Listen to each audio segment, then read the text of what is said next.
C'est le retour des rois en Catalogne. Frenkie de Jong qui aurait d'ores déjà reçu son OK médical même pour le match de ce soir, ou encore Gavi qui devrait recevoir très prochainement le tien, puisque le mec s'entraîne déjà avec une telle intensité à l'entraînement qu'ils sont obligés de l'arrêter à un moment donné. Cela prouve que le joueur est déjà à son meilleur niveau physique, et j'ai envie de dire, quelle bonne nouvelle. Ces deux-là nous feront énormément du grand bien. Surtout un Frenkie de Jong contre les Young Boys ce soir en double pivot avec Marc Casado, j'ai hâte de voir ça. Salut les Blaugrana, j'espère que vous allez tous bien.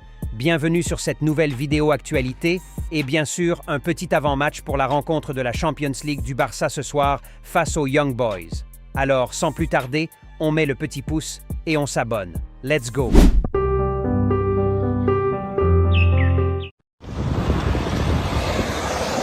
Et oui, il est là. Le sauveur du Barça a atterri hier en Catalogne et signera son contrat aujourd'hui, si ce n'est déjà fait à l'heure actuelle. En vrai, après que Iñaki Peña ait reçu 4 buts sur 5 tirs cadrés de la part d'Osasuna samedi dernier, Hansi Flick lui-même aurait contacté Dominic Toretto de Fast and Furious avec son groupe pour lui ramener le portier polonais le plus vite que possible.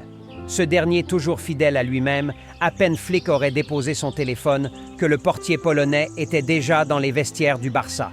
Fiabilité, efficacité et rapidité. Szczęsny est alors bien arrivé en Catalogne hier et devra commencer sa remise en forme très prochainement après la signature de son contrat.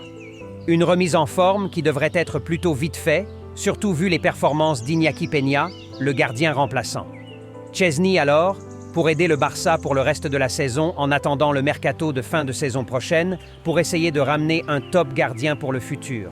D'ailleurs, d'après le président du Barça, Joan Laporta, le Barça se trouve actuellement dans une situation économique plutôt stable par rapport aux années précédentes et reviendra même à la règle du 1 pour 1 qui devrait permettre au Barça d'être très actif sur les mercatos prochains. Bonne nouvelle alors, car le Barça se doit de se renforcer absolument sur plusieurs postes. Là, je parle notamment de la défense. La défense centrale et le poste de latéral. Surtout le poste de latéral gauche, avec Baldé seul, qui n'est pas exempt de reproches et que je trouve plutôt nonchalant et en dessous depuis un bon moment maintenant. Parlant de son remplaçant, lui, je sais même pas ce qu'il fait au Barça. Des fois, je me demande même s'il a été formé à ce poste. Et tenez-vous bien, d'après les informations, le Barça aurait même déjà proposé une prolongation de contrat à ce dernier. Des fois, je comprends même plus les agissements du club. Comment tu peux proposer une prolongation de contrat à un joueur aussi nul qui n'a clairement pas le niveau du Barça? Pour faire quoi au juste? Vraiment, c'est triste. Le jeune milieu défensif du Barça, Marc Bernal, qui s'est fait les croisés en début de saison, vient de prolonger son contrat jusqu'en 2029. Un acte louable de la part du club pour encourager le joueur, car on sait tous comment c'est difficile de se retrouver dans un tel état après qu'il ait commencé, mine de rien, à gagner sa place de titulaire dans l'effectif d'Hansi Flick. Sur ce point, je suis tout de même d'accord. Le joueur a bien un truc de plus et c'est bien de le sécuriser pour les années à venir. Même si on ne sait pas exactement dans quel état il reviendra, le talent il en a. Parlant de talent, 2 cracks sont de retour ou presque de retour. Comme dit plus haut, le néerlandais Frenkie de Jong aurait déjà reçu l'approbation médicale et serait même disponible contre les Young Boys ce soir. Même si on l'a plutôt énormément critiqué ces derniers temps, Frenkie de Jong reste un joueur extraordinaire quand il est en pleine forme. Et le Barça a besoin des joueurs de ce standing pour aller chercher des titres.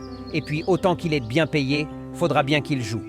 Gavi, lui, si ça tenait qu'à lui, il serait déjà sur le terrain même avant l'arrivée des tailleurs de pelouse ce soir. On le connaît tous avec cette hargne et passion pour son club formateur. Mais néanmoins, le staff ne souhaite prendre aucun risque avec lui et le préserver le mieux possible pour éviter tout risque de rechute.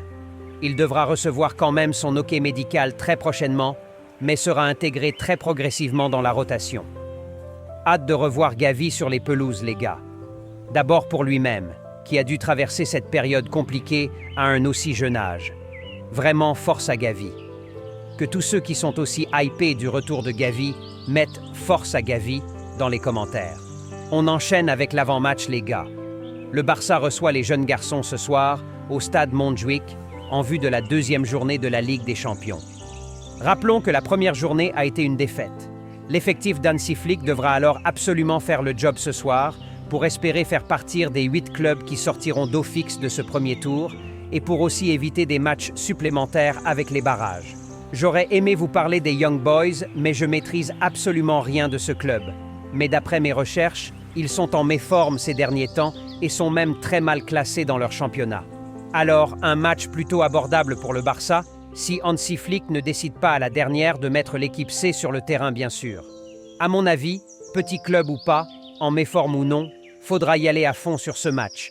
Et quand le match sera plié avec un 5-0 par exemple, pourquoi ne pas faire reposer certains joueurs et laisser un peu jouer les tocards comme Ferran Torres ou encore Gérard Martin. Contre un tel club, le Barça devra nous offrir et la victoire et du spectacle. Mon 11 idéal alors pour le match. J'ai même honte de le dire, mais Iñaki Peña au cage, défense centrale, Courbassi, Inigo Martinez. À droite, mon gars sûr, Jules Koundé. À gauche, Alexandre Baldé. En double pivot, Marc Casado et Eric Garcia. En 10, Pedri González, Lamine Yamal à droite, Rafinha à gauche et Lewandowski en pointe. Bref, l'équipe type sans rotation. Et faire rentrer des Frenkie de Jong ou encore Ansu Fati en deuxième période pour les donner un peu de rythme. Voilà pour mon 11 les gars. Le jeu pronostic se passe dans les commentaires. Alors écrivez votre score exact dans les commentaires et on verra tous après le match qui aura raison. On espère tous une victoire ce soir. On like, on s'abonne. Plus qu'un club. Visca Barça et Visca Catalunya.